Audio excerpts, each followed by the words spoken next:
Welcome to In Conversation. This program features interviews with prominent guests appearing on the CSULB campus. I'm Art Levine, professor of ethics and legal studies from the College of Business Administration. Our guest tonight is William D. Cohan. Mr. Cohan is a former Wall Street investment banker and the author of 2 best-selling books about the financial crisis. His latest book is House of Cards, a tale of hubris and wretched excess on Wall Street. Welcome to our campus, Mr. Cohan. Thank you, Art. It's nice to be here. The title of your book, House of Cards, a tale of wretched excess and hubris on Wall Street. How did you come up with that title? Well, my wife is the one that comes up with the titles of my books, and it came to her, true story, in a dream overnight while she was sleeping, and it actually works incredibly well because not only was Bear Stearns and the rest of Wall Street built on a very shaky architecture and a shaky foundation, but 3 of the top 5 executives at Bear Stearns were expert bridge players and bridge national champions. And so the fact, and in fact, were playing cards and playing bridge at times when they should have been focusing on the business. So you had to sort of have this double entendre that was just too good to resist. And there are many at fault in this financial meltdown, but Wall Street has particular culpability. Absolutely. I couldn't agree with you more about that. You worked 17 years on Wall Street. And I worked 17 years on Wall Street, so I know the culture, I know the people, I know the attitude, and you know, without being too arrogant about it, I know what I'm talking about when I say that I understand how Wall Street's culture had a big role in this. And you know, to me, you know, there were a lot of pieces of the puzzle. There were people who got mortgages who couldn't afford them.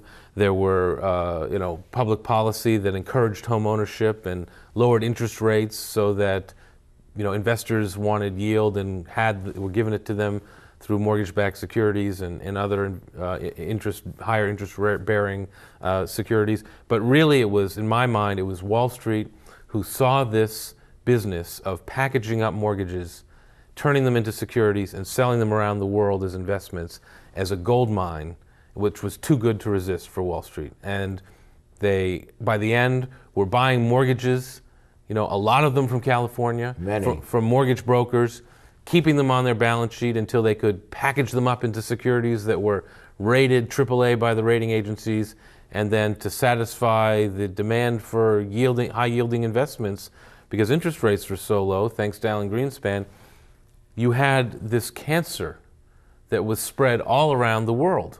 And that's why this became a global crisis.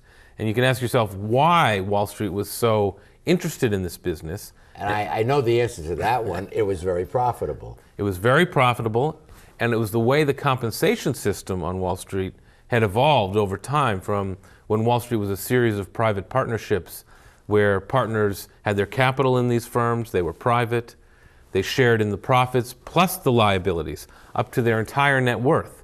Well, that all changed when these firms started going public, and as a result, bankers no longer had their capital in these firms. They no longer cared about the risks that these firms were taking. They cared about one thing only, their bonus, how much they could make in any given year. And the formula for their bonus was based on how much revenue they generated. And if you're in the mortgage-backed security salesman, how many mortgage-backed securities do you sell to create the revenue that you can then, base your bonus off of? And there was no one to, provide any kind of carburetor on that behavior. Everybody just, had one goal in mind: sell as much as you possibly could, and whatever risks that anybody was taking were not relevant to that equation. And there was a lax regulatory environment, of course, that permitted all of this to go on. But it seems to many of us that basically what we have here is privatizing the gains, these huge bonuses that they were making. And when the music stopped, we socialized the risks. The taxpayers, billions and billions paid for it's like giving people money to walk into a casino. If they win, they keep it. And if they lose, they come to us.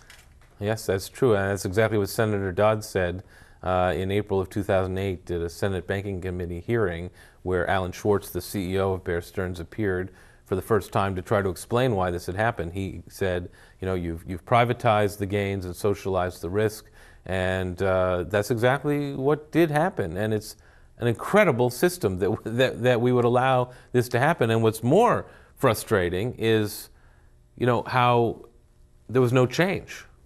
That, we've been through this crisis. We've put out $12 trillion of taxpayer money to try to pump up the capital market system and revitalize Wall Street. And yet we're at a time when there's, more than 10% unemployment. Some 17 to 18% of people are either unemployed or stopped looking for jobs. Small businesses can't get loans. And these big banks, the ones that survived through our help, are now making billions in profits again.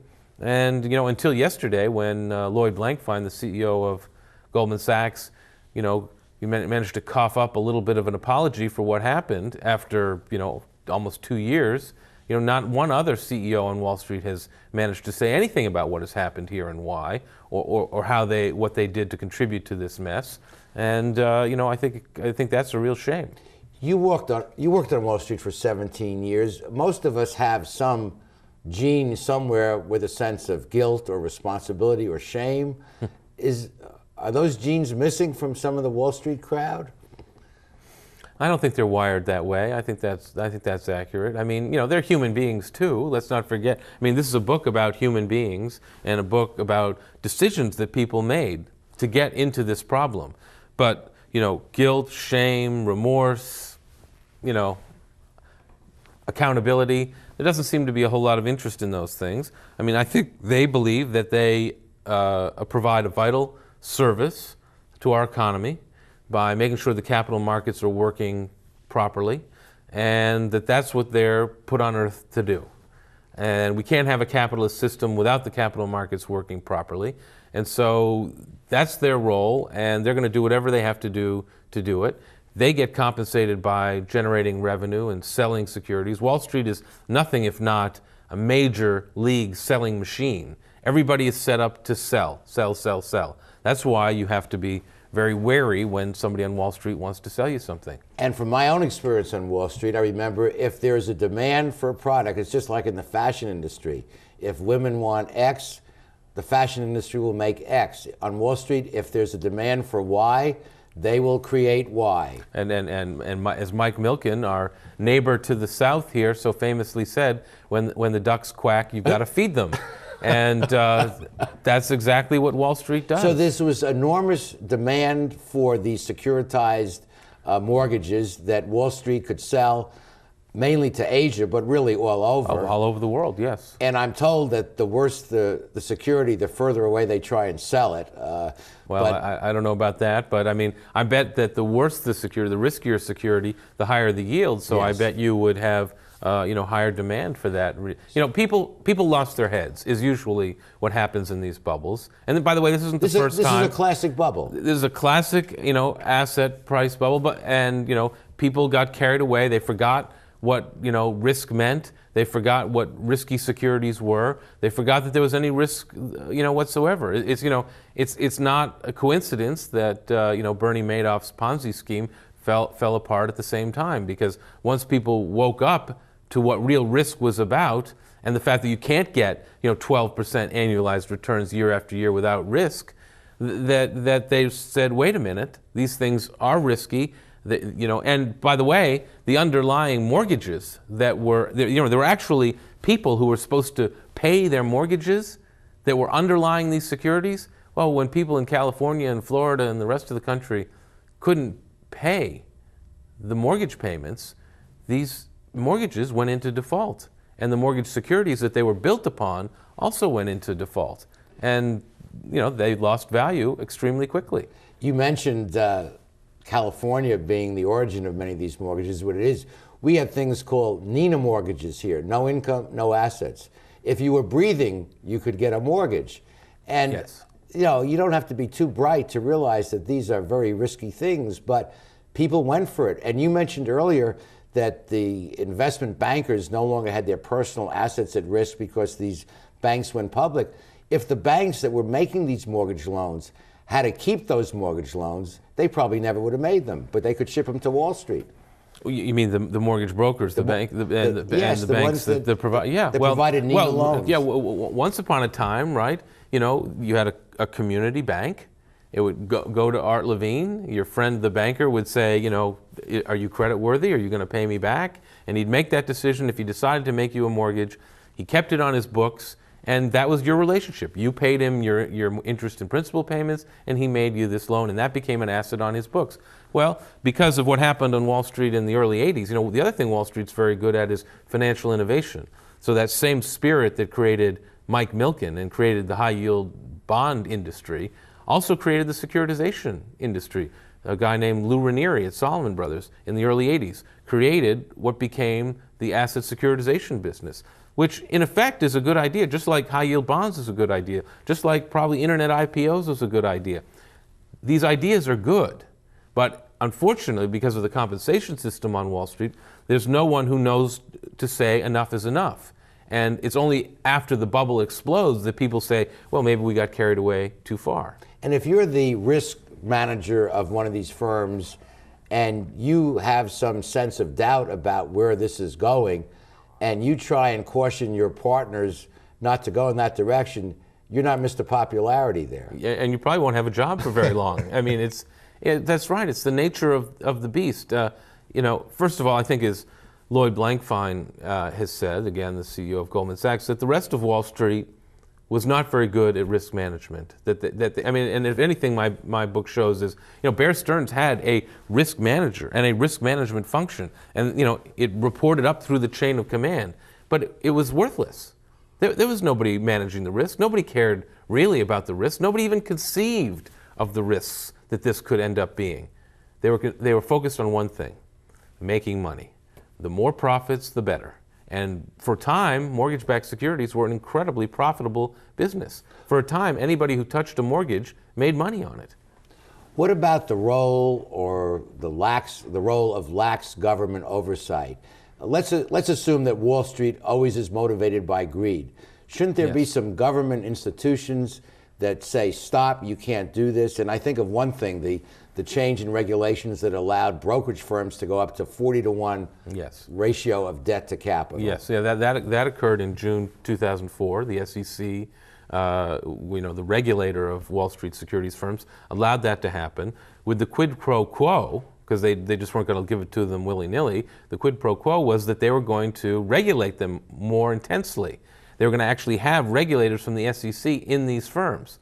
But unfortunately, that's the part of the equation that they forgot. And it wasn't until August 2007, the same weekend that Jimmy Kane, the CEO of Bear Stearns, fired Warren Spector, the co-president of Bear Stearns, after they had both been playing bridge at a bridge tournament in Nashville. They came back and Jimmy fired him. That same weekend, KKR, the private equity firm, was in Bear Stearns' office thinking about making an investment in Bear Stearns. And in the third room was the SEC. So from June of 2004 to August 2007, no one from the SEC had showed up. So they were allowed to have this huge leverage. And by the way, during the quarter, before they cleaned it up at the end of the quarter, it was like 50-to-1 leverage. They would clean it up at the end of the quarter so to make it look 30-to-1. But it was just, absurd. Well, a lot of food for thought, and we'll be continuing with this marvelous conversation after we pause for these messages.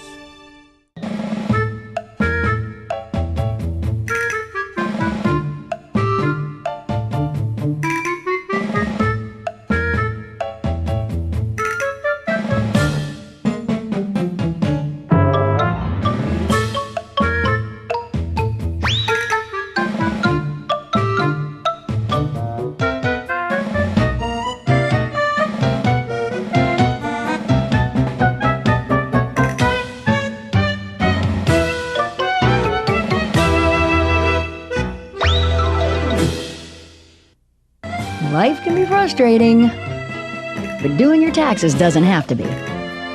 With e-file from the IRS, you can do your federal taxes online with tax software or even through your tax preparer. It's easy, and you'll get that refund in as little as 10 days with direct deposit. Find out more at irs.gov, because life can be frustrating enough. The College of Continuing and Professional Education at California State University, Long Beach As leaders in continuing education, we help individuals and organizations reach their highest potential. We salute our community and professional partners, including the Los Angeles Transportation Club. Created in 1924, the club is a forum where transportation professionals, shippers, and suppliers share solutions, foster relationships, and provide support for more than 200 members and the community. The LATC offers many benefits, including regular meetings, presentations, and special events. You can learn more from the Los Angeles Transportation Club website, www.latc.la, or call 562-856-9197. The Los Angeles Transportation Club, working with California State University Long Beach and the College of Continuing and Professional Education to help you reach higher. We're continuing our conversation with Bill Cohan, author of House of Cards, A Tale of Hubris and Wretched Excess on Wall Street. Greed is the watchword on Wall Street, right? That's what it's you're the there motivating for. force. I mean, nobody's going to be working on Wall Street unless they're motivated. There's an altruism on Wall Street. I used to say that Wall Street was good one day a year, the year you got your bonus. And other than that, it's a very tough. I mean, look. I mean, say what you will. They get paid way too much money. Yes. But it is a tough job. I mean, it's not like laboriously, back-breaking work like working in a salt mine. But it metaphorically has been described as a salt mine. You're up all hours of the day. You have to fly around the world on a moment's notice to make a stupid pitch about something. And the way you keep score is how much you make. Absolutely. That's it. Well, and of course, how much revenue you generate in any given year. So then at the end of the year, because of this wacky compensation system that we talked about, that you're always keeping score, keeping track of the amount of revenues you generated, the amount of fees you generated. So that way, at the end of the year, you can say to your boss, hey, I worked on this deal, this deal, this deal, and this deal. I generated this much money. I want a big bonus. What about the role of government in this? I mean, there'll always be people pushing for money and even going over the line with criminal activity. Shouldn't were the regulators asleep at the switch? I mean, to some extent, the regulators were asleep at the switch, but to some extent, it's never been a fair fight. Think about it. You've got a bunch of regulators in Washington, and I don't want to ascribe behavior to them based on the fact that they might be government bureaucrats or trying to regulate these tigers and lions on Wall Street who get paid millions of dollars a year, who create a language that they barely can understand, let alone a regulator in Washington.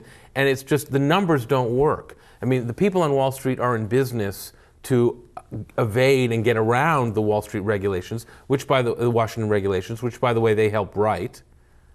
And the regulators in Washington are, if they don't want to go to Wall Street to begin with, because there's a revolving door between the two, and there always has been, then they're overwhelmed or befuddled, and they can't, figure it out. Now, yes, the regulators should have lived up to their part of the bargain from June 2004 on, when they allowed Wall Street firms to up their leverage. They said they were going to be in these firms regulating them, monitoring them, but they didn't do it. There is a real anger out in Main Street USA about what happened and the impact it's had. You referred to the unemployment earlier, the fact that the very banks that we bailed out are raising their credit card limits before the law changes, and it just seems unfair. We helped them survive, many of them, and yet they seem to be conducting business as usual. Absolutely, and it's almost better than that because they have fewer competitors. Bear Stearns is gone, Lehman is gone, Merrill is a shadow of his former self. So you have the survivors, the Goldman Sachs, the Morgan Stanleys, the JP Morgan Chases, who are happier than ever, okay? Like pigs in you name it, okay? And I've written about how, because of this bailout, don't forget, one of the unstated benefits of all this, in addition to the fact that we as taxpayers are subsidizing these firms through our savings because we're getting nothing on our savings, and interest rates are being kept so low, which is the rocket fuel for Wall Street. So if their cost of goods sold, their biggest cost, which is money and capital, is free and without any competition. I mean, it's no surprise that Goldman Sachs is minting money. And as a result, Goldman Sachs' stock, just to pick one example, has gone from in the 50s, in the depths of the crisis, to now close to 200 again. So it's up 4 times. You know, Lloyd Blankfein, the value of his stock has gone from about 150 million to 600 million. Why? In part because of the benefit that taxpayers provided. Has one of them had the decency to come forward and explain to the American people what happened here and why, what exactly their firms did to foment this crisis, to exacerbate this crisis? Has one of these CEOs come forward to say anything about that? No, not a word. We got a little bit of an apology yesterday from Blankfein, but where's John Mack? Where's Jamie Dimon? Where's Dick Fuld? Where's the people that I've written about in the Bear Stearns book? Why haven't they come forward to explain to the American people who've bailed them out so nicely, to explain what happened here? Bill, you have a unique perspective. You're a graduate of the Columbia School of Journalism. You spent 17 years on Wall Street with top firms. What's your prescription for the future? What should we do to prevent this kind of thing from happening again? And as you suggested earlier, it's already beginning to happen again. Right. Well, I mean, first, I think that we need to have some sort of a bit of a bloodletting, metaphorically at least. And what I mean by that is that I think I do agree that I think it's time. I agree with myself, I guess. I think it's time for these guys to come and explain to the American people what happened here and why. Because I think if there's a couple of days hearing in front of Congress on this subject, it'll educate and inform, and it'll put people on the record for what happened and help us to prevent it from happening again. There's been no action, no even an inkling of that happening. Number two, I think, and probably even more important if you want to really change it, you have to go back to having these guys have skin in the game again. You have to go back, you're never going to make Goldman Sachs a private partnership again, but that culture, and they do it better than most, but that culture of having skin in the game is really important because that makes you very conscientious about the risks that you are taking, very aware of the risks you're taking. To go back to your metaphor about being a casino, if you go in playing with the house's money, who cares? You're just going to wing it. And that's what Wall Street is now.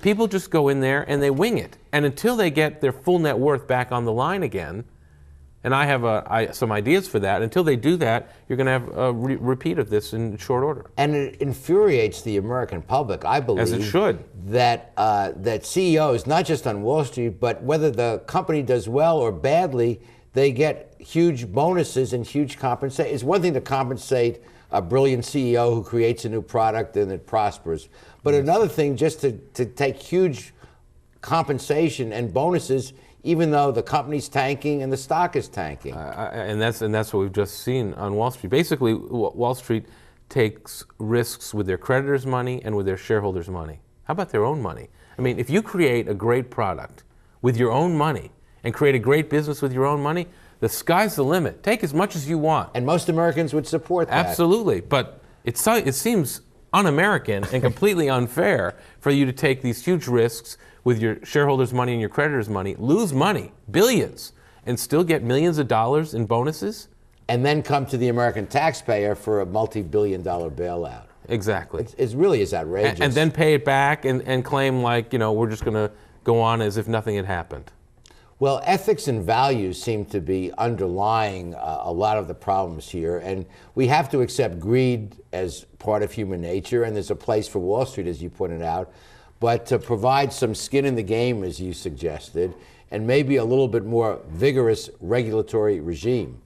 Well, first of all, I think there are a lot of good people on Wall Street, and they just want to do, a lot of them just are doing what they're rewarded to do. But I think the mores of Wall Street, the ethic of Wall Street, is so tilted in favor of greed and self-interest that until you change that, and that's not something that can be regulated away. That's part of human nature. Okay, I mean there is definitely a Darwinian element to Wall Street that sometimes works for the good. I mean a lot of new products are created, what I call the democratization of capital, that sending capital around the globe to wherever it's needed 24/7. Those are good things. But until you have more skin in the game, Wall Street has to really, if you want it to change, it has to do it itself. if you have regulations coming out of Washington, Wall Street's just going to figure out ways to evade them. That's why when they were private partnerships, they did have skin in the game. Wall Street was still a dangerous place, but you didn't see these blow-ups or these risks to the whole system that you have now with these huge firms that have, their shareholders and their creditors' money to play with. It's an insane system, and as Rahm Emanuel said, the chief of staff to Barack Obama, you shouldn't waste a good crisis. Well, unfortunately, I think we're wasting this good crisis. We had a chance to reform the system, but with the Dow at close to 11,000 again, up from 6,500, there's no will anymore to do anything about it. I know you're thinking of a third book following the book about Lazard, The Last Tycoons, which was also a bestseller, and most recently House of Cards. What's your thinking about your next book?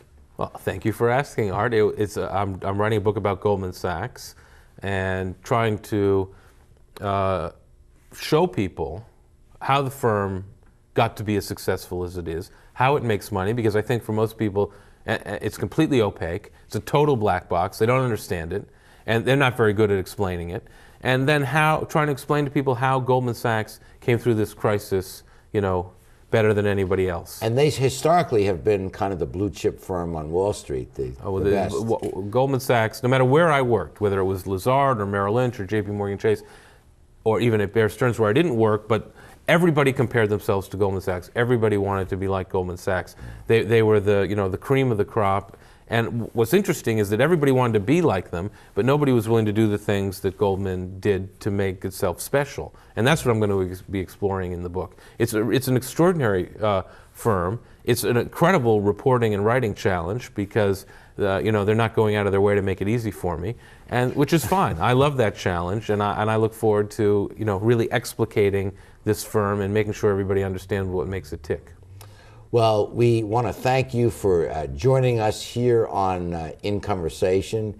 And also, you're here at the Long Beach State campus to be our third annual Distinguished Speaker. And we very much look forward to your public remarks to the students and the faculty and staff of the university and to the entire Long Beach community.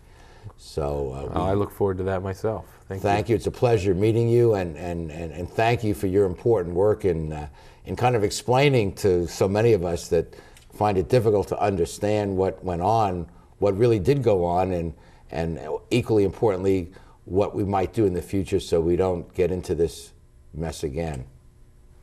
Thank you, Art. Okay. Thank you all for joining us for tonight's In Conversation show. It's been a pleasure to host Mr. Cohan as part of the CSULB Distinguished Speaker Series. To all of our viewers, thank you so much for joining us.